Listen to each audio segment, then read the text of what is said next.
Amen. Sige po,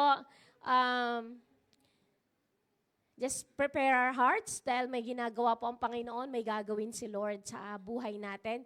Let us just continue to be in the attitude of just praying. Let us just pray, prepare our hearts before the Lord. Alam ko nag-pray na tayo kanina, ang haba na ng prayers natin. But this time, let us pray for ourselves. Pag-pray po natin yung ating mga puso. Maging handa po ang puso natin na maging vessel ng makapangyarihang salita ng Panginoon. That nothing of the words that will be imparted today will be missed by each one of us. So let's just pray. Heavenly Father, salamat sa pagkakataong ito. We choose to come to the church. We choose to attend, O God. Despite circumstances, despite situations that are stopping us to come, Lord, we made a quality decision to come and listen, O God. To come and be, Lord God, part of this, Lord God, joyous church, O God, celebrating your goodness, O God. Lord, sa oras pong ito, Lord, patuloy mong pakabanalin ng bawat isa. Saliksikin mo ang puso namin, O God. If there be any wicked thing in us, O God, Lord, uproot all these wicked motives in our hearts. Uproot anything, Lord God, that will stand the way para hindi makapenetrate ang iyong salita sa amin. Lord, prepare every heart na maging matabang lupa para tamnan ng iyong makapangyarihang salita, O Diyos. That your words, when we receive it, O God, it will be rooted and grounded, and it will bring forth fruits, O God, fruits that will remain, O God. Lord, it will increase, O God, to 30 folds, 60 folds to 100 folds, O God. Lord, marami pong salamat, Panginoon, na sa iyong paghahanda sa amin, sa pakikinig namin ng iyong salita. Lord, we came here in this hall in a different state, O God. Maaring magulo yung utak, magulo yung puso, maraming kaguluhang nangyayari. But Lord, lalabas kami sa baluwagang ito, empowered, strengthened, O God, at muli, Panginoon, na kinatagpo mo, Panginoon. Banal na Espiritu, katagpuin mo kami. Holy Spirit, we welcome you in this place. Holy Spirit, we are in desperate need of you. Thank you for moving miraculously in our midst. Thank you for hovering over our lives, over this hall. And we thank you that, Lord, hindi mo kami iniwan o pinabayaan kailanman. Nandito ka, sinasamahan mo po kami. And Lord, you will be our teacher today, O God. Lord, itago mo ako sa iyong likuran, pawang salita mo lamang ang mamutawi sa aking bibig, Panginoon. And Lord, sa iyo lahat, Panginoong Hesukristo, ang papuri, paggalang at pagsamba. Amen! Amen! Hallelujah! Praise the Lord! Are you ready? Amen! Please po, marami pa pong upuan dito. Just occupy yung mga upuan po dito. Yan. Pwede din patayin yung pakipatay at giniginaw ang mga tao. Yan.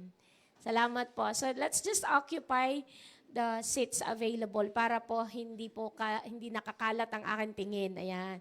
Praise the Lord! Amen. Sino excited? May gagawin ng Diyos. May gagawin ng Diyos. Sabi mo sa katabi mo, may gagawin ng Diyos. Amen. Meron akong praise the Lord. Meron akong ako'y galing nagkasakit ako the whole week, but thanks be to God, I'm able to stand before you. The Lord is my healer, and He will just heal. Yung kulang na lang yung sa boses ko, pero pagagalingin ni Lord yan. In the name of Jesus, I speak healing upon my throat. Amen. So, alam niyo po may mga napapakinggan akong mga testimony. Makinig kayo maigi kasi importante ito. Ang kailangan po natin is an atmosphere dito sa church na to. Amen. Na may mga napapakinggan akong testimony, kahit na ano pa kahirap yung sitwasyon nila. Amen. Kahit pa sila may mga karga sila, demon possessed po sila. But when they come to a church, listen to me carefully. When they come to a church, the atmosphere of the church changes ang kalagayan ng puso nila. Kalungkutan nila, nawawala. Nararamdaman kasi nila there is something in the church that makes them feel yung kakaiba na parang sabi nila, wow, the moment they step in, meron na silang nararamdamang yung joy na hindi nila may explain. Nagkakaintindihan tayo? Even the demon that is in them na i-intimidate. Naiintindihan nyo? Kasi greater is the Lord that is in us than Satan that is in this world. Kahit kargado pa siya, kung ano man ang spirito meron siya, na dala-dala, pagpasok niya, ramdam niya yung presensya ng Panginoon. Alam nyo, the enemy, the devil can't stand the presence of God. Amen. Amen po ba? Kaya mahalaga na tayo mismo, we prepare the atmosphere na ganon. So, ibig sabihin, hindi lang tayo expectant na yun ang maramdaman natin, but tayo mismo, humanda din po tayo. That when we come to the church, we pray, Lord, ordinary Friday, it might seem, pero Lord, dalangin ko po, puspusin mo ang lugar na to ng presensya mo, Panginoon.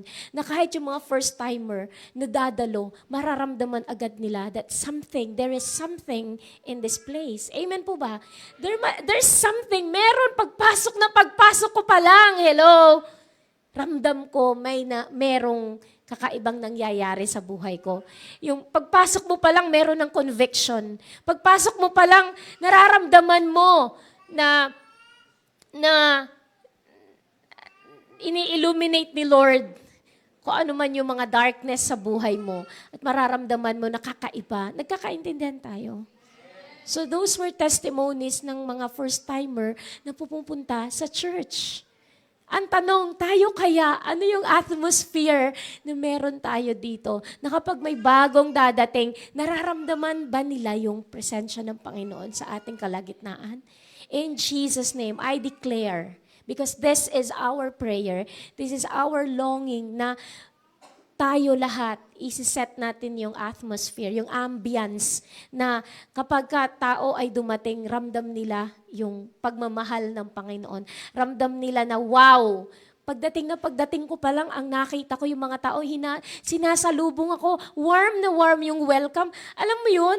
Nagkakaintindihan tayo. Praise the Lord. Yun yung atmosphere na prayer natin na maranasan sa church natin. Amen. So, ang topic po natin, together in His presence. Ano pong ibig sabihin ng together in His presence? Alam niyo po ba, masarap na lumapit sa presensya ni Lord.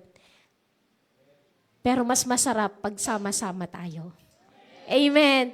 Yung kumbaga, tara, hello, yung kanta natin kanina, come. Amen. Come. Now is the time to worship. Sasabi mo sa katabi mo, come, hello, halika, attend tayo. Halika, mag-worship tayo. Halika, hello. Huwag mong sasabihin na, ay, mag-worship ako mag-isa. Mas maganda po kung meron kang ano sa puso mo na hindi lang ako mag-isa. Mga magulang, as for me, and my household, we will serve the Lord. Amen. Amen. Hallelujah. Don't just keep it to yourself. Ako lang. As for me and my household. Amen. Magkaroon ka ng desire na meron kang kasamang nag-worship sa Panginoon. Amen. Hallelujah. Are you with me? So ito din po yung prayer ko ngayong araw na to. That as for me and the whole JSSGO, entering into the presence of God. Huwag kang paiiwan. Sabi mo sa katabi mo, huwag kang paiiwan. Huwag kang maiiwan. Kayo na lang, pastora, kayo na lang. Hello. Are you with me? Samantalang kapag sikat na tao, kapag may darating, sama ako, gusto ko yan. Hello, kahit na ano, absent ako, sasama ako. Hello, para lang makapiling mo kung sino may special. So alam niyo, together in His presence, sama-sama po tayo. Sabi mo sa katabi mo, tara. Let's study together. Amen. Let's study together. Praise the Lord. Maiksi lang po yung aking exhortation ngayon, but I want us all na maranasan natin ang presensya ni Lord. Amen po ba? Sino excited? Sinong gusto mo maranasan ang presensya ni Lord? Walang paiiwan. Lahat tayo.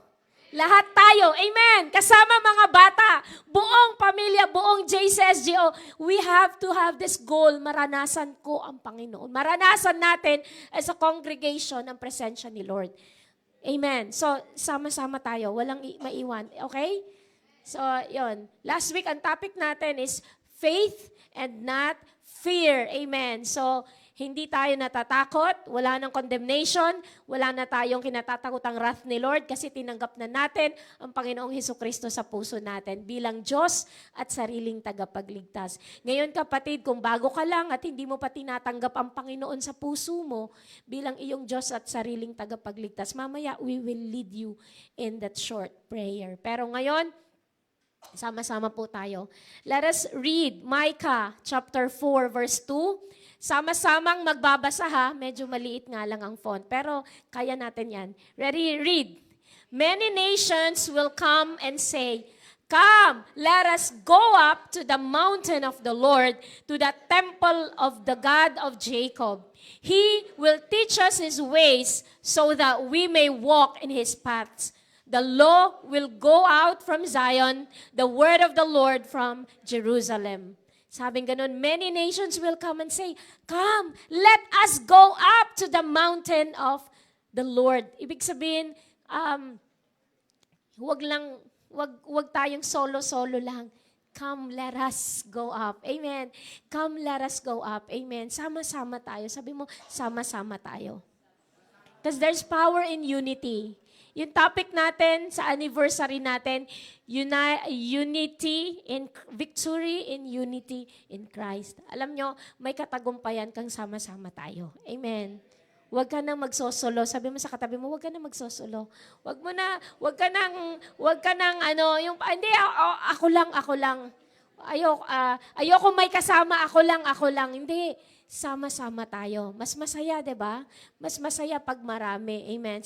Sama-sama po tayo. Let's go up to the mountain of the Lord. What is this? Sama-sama tayong mag-worship kay Lord. Sama-sama.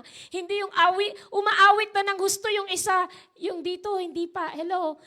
Kumbaga, nagfo-flow na sa presensya ni Lord. Yung iba, nagkukwentuhan pa. Yung iba, alam niyo yun, wala silang interest. Dapat sama-sama tayo. Amen.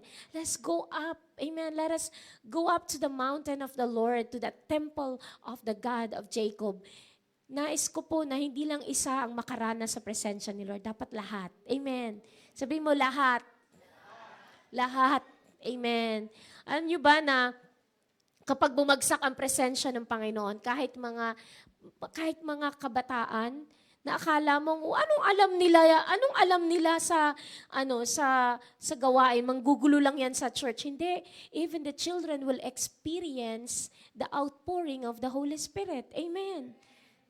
Kaya wag nating imimenos yung mga bata. They will experience it because it will overflow. It will flow to them. Magugulat ka na lang, mga bata. Mga bata ay mas marami pa nga silang alam na verses. At verses pa lang, ramdam na naramdam nila yung kanilang nire-recite. Hello? Bata pa, ilang taon na si Kat?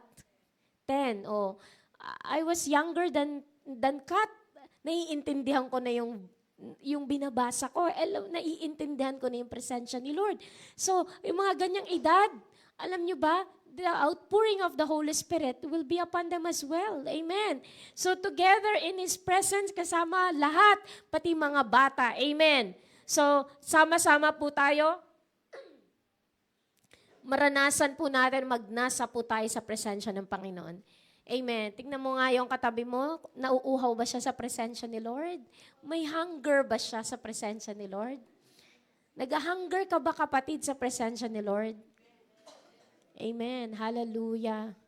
Excited ka ba sa Panginoon? Naalala ko kapag meron kang inaabangang, sino sa inyo, sino sa inyo kapag may mga series kayong inaabangan, bukas na naman, inip kayo, dumadating ako sa point na parang, ano kayang nangyari dun sa tagpo? Diba? Kasi, so yung utak ko, alam niyo kung ang kanta is LSS, na LSS ka, ako naman yung yugto, yung abangan. Yung ganon yung aabangan, isip ako na isip, ano kayang nangyari? Matutulog na lang ako, yung utak ko, nandun pa sa, are you with me? Kaya iniiwasan ko manood ng mga serye kasi naapektuhan ako. Parang ang dating sa akin, ano kayang nangyari? Pero minsan sa Bible, hindi natin, alam ko ano nangyari sumunod na mga kabanata kasi hindi natin, aray ko, hindi natin, tas totoo, ganun ba nangyari? Nangyari ba yon? Totoo ba yon? Yung kay Moses, hindi mo alam kasi hindi mo alam susunod na kabanata kasi hindi ka excited alamin ang susunod na kabanata. Hello. Pero sa mga pinapanood natin, sa mga pinapakinggan natin, sa mga chismis na nababalitaan natin, may mga nagva-viral tapos susunod na araw may kadugtong. Alam natin updated tayo si Tulfo may part 1, part 2, part 3, part 4. Asa na ba yung bakit part 4 na to? Asan yung part 3? Hahanapin mo ngayon. Nagkakaintindihan tayo. You want to know. Pero alam nyo, what about yung mga susunod na kabanata sa Biblia, yung mga stories na inabang-abangan natin, alam ba natin talaga yung mga sunod-sunod? Hindi tayo excited alamin ang mga susunod na kabanata, pero sa ibang bagay excited. Are you with me? Ako lang ba yun? Tignan mo nga yung katabi mo, nangingiti ba siya? Alam ba niya? Nangyayari ba sa kanya? So ngayon, i-invite ko kayo together sa presensya ni Lord, kilalanin natin ang Panginoon. At kung meron man tayong excitement, yung mga susunod na kabanata, yung pangyayari sa Biblia, ano-ano ba yung mga, alam ba natin ang pagkakasunod-sunod ng Biblia? Ano ba ang unang libro susunod? Hello, hanggang sa dulo. Alam ba natin ang kwento ni Jesucristo mula nung siya ay isinilang? Naalala ko, nasaan ba ako? Sa Tunisia ba ako? Noon sabi niya, bakit? Hindi mo ba alam na si Jesus Christ nung bata siya ay tinakbo siya sa Egypt? Bigla ako nag-isip, basa ulit ako. Nagkakaintindihan tayo? Kasi minsan, nagkakaintindihan tayo. Nakalimutan mo yung mga sequence, yung mga events. Kaya pag may Bible drill, saan ipinanganak si Jesus? Ganon. Tapos, tanungan, saan lumaki si Jesus? Tinginan kayo kasi saan nga ba? Di ba? May kasi nakalimutan mo yung mga pangyayari. Hello? Amen po ba? Tapos yung mga questions na hindi mo kabisado kasi hindi mo talaga kinikilala, inaalam ang patungkol sa Panginoon. We've been expert in so many things but not with the presence of God because you are not seeking the presence of God in depth. Amen po ba? Na-ouch ako pag sinasabi ko to kasi hindi ko pa naman kilala pa ng lubusan. I really have to know God in a deeper way. Amen. Psalms 95 verse 6 to 8. Come. Puro come to Let us bow down and worship. Let us kneel before the Lord our Maker. This is an invitation para mag-worship sama-sama sa Panginoon. For He is our God and we are the people of His pasture, the flock under His care. So, kumbaga, bakit natin magbabow down, mag-worship, kneel down before our Maker? Because He is our God. We are the people of His pasture. So sino pa ang dapat po nating luhuran, paglingkuran? Ang Panginoon. Kasi siya po yung ating God. Amen. Today, if only you would hear His voice, do not harden your hearts as you did at Meribah, as you did that day at Massa in the wilderness. So ngayon, kapatid, kung naririnig mo ang tinig na ito, naririnig mo ang panawagan na ito, huwag mong patitigasin ang puso mo.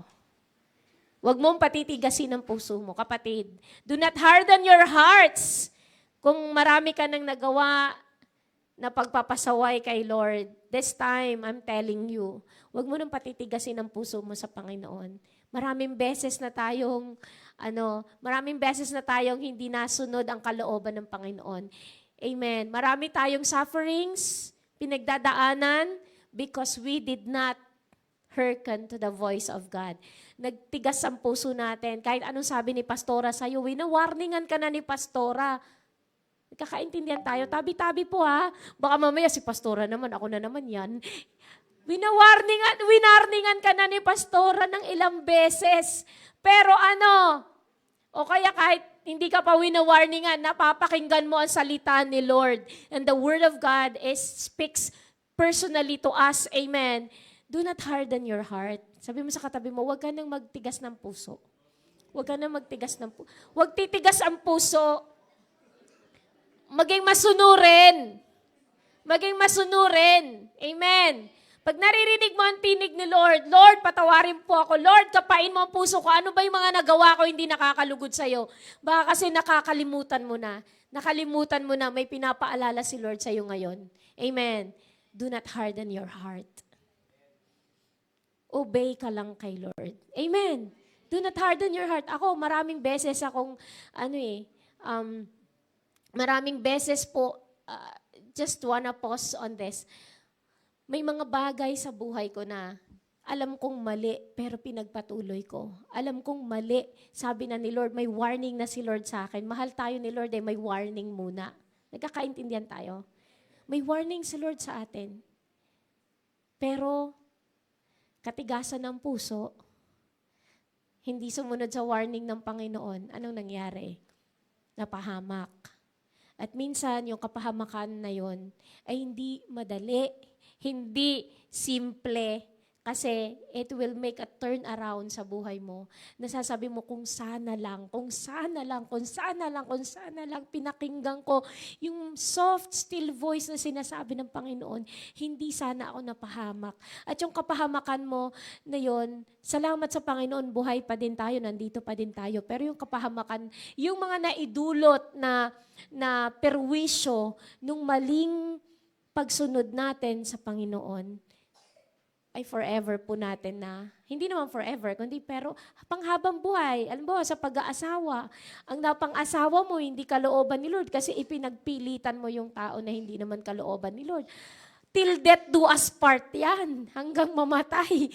Mamatay siya o mamatay ka, tsaka palang maghihiwalay. Unless, kakaintindihan tayo. So there are things that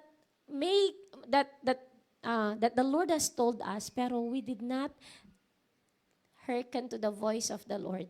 And so what happens, napahamak po tayo. Amen. Tabi-tabi po kung kayo ay tinamaan dun sa example na yun. I don't mean any harm in particular, but I'm throwing it like, alam niyo yung parang isang arrow na, ay yung arrow na pag tinanggal mo sa shaft, tapos itapon mong ganun, matamaan, baguhin ni Lord. Amen. Kasi ang salita ni Lord ay double-edged. Hihiwain ka. Amen. Hihiwain ang puso mo, hihiwain kung ano yung dapat tapyasin sa'yo, pero double-edged kasi yung pagbalik ng salita ni Lord, it heals the heart. It heals you. Hindi ka niya iwanang broken lang. I-heal ka ng salita ng Panginoon. Amen po ba? So kailangan po natin na makinig, maigi sa Word of God. And when we hear, wag lang hear. Narinig mo eh. Sinabi na yan ni Lord sa akin. Narinig mo. Pero anong ginawa mo? Hindi mo sinunod. Dapat po when we hear the Word of God, amen, we obey. Kasi kapag hindi natin inobey yung unang instruction, paano pa tayo bibigyan ulit ng another instruction? Hindi natin na-obey yung unang instruction. Nagkakaintindihan tayo? So when we missed the instruction, we did not obey the instruction, we ask God for forgiveness. Magkaroon tayo ng inventory sa puso natin. Lord, ano-ano yung mga instruction mo sa akin na hindi ko na-obey? Lord, ano-ano yung mga pinapagawa mo sa akin at hindi ko nagawa? Hello? Lord, i-check mo yung puso ko. Alam niyo, habang nakikinig kayo ngayon, at sine-check niyo yung puso ninyo, may maaalala kayo. And then you come to God, hingi ka ng tawad. Amen. Come to God. Lord, patawarin mo po ako, Lord. And then when you come to God and ask for forgiveness, i-heal ka niya. At alam niyo yun, masarap mag-worship kay Lord kapag nagkaayos na kayo ni Lord. Amen po ba? Sa mga mag-asawa, pag nag-away kayo, makakatulog ba kayo ng mahimbing? Sino sa inyo? Sino mag-asawa na nakakatulog pa rin ng mahimbing kahit nag-away na sila? Nakakatulog pa rin ng mahimbing. Wow! Eh di wow! Pero kapag naiisip ninyo na, hala, nasaktan ko. Hello? Hindi ka rin makatulog, hindi ka mapakali. Kasi nga, syempre iniisip mo, nasaktan mo yung mahal mo, one flesh na kayo. Nasaktan nyo isa't isa. Ewan ko lang, yung iba dyan na mahimbing matulog, naghihilik pa. Samantalang ang sama-sama ng loob ng asawa. So, tulog pa. Hello? Hindi man lang nagsorry. Tulog na tulog. Hello?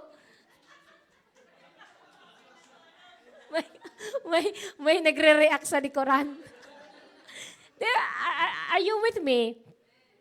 Kapag masama loob, masama din bukang bibig. Masama din, nagtatapon niya ng mga gamit-gamit. Nagdadabog kasi hindi niya mai-express yung sarili niya. So nagdadabog kasi there's something wrong. Amen. Pero kapag okay kayo ni Lord, pag okay ang mag-asawa, sweet and harmonious relationship, sasabihin, huy, parang laging mag-sweethearts. Parang nilalanggam itong mga mag-sweethearts dito. Alam mga ganun, yung napapansin nyo, sobra yung love and affection nila, di ba? So alam nyo, dapat ganun din tayo sa presence ni Lord. Nagkakaintindihan tayo? Kapag okay kayo ni Lord, kapag malapit ang puso mo sa Panginoon, hindi hard yung puso mo. Catch mo yung pinapasabi ni Lord sa'yo, at tapos uubay ka agad. May sinabi si Lord, tapos susunod ka. Are you with me? Nararamdaman nyo yon? Kapag may pinagawa si Lord, nakasunod kayo, anong pakiramdam? Wala yata. Wala yata. Hello, walang reaction. Sino sa inyo, kapag may pinapagawa si Lord, tapos, nagawa nyo, anong pakiramdam? Diba, sarap magpuri sa Panginoon, lulundag-lundag ka pa rito. Amen. Hallelujah! Woo! Praise the Lord! Ang sarap magpuri kapag alam mo na uobey mo ang Panginoon. Amen po ba?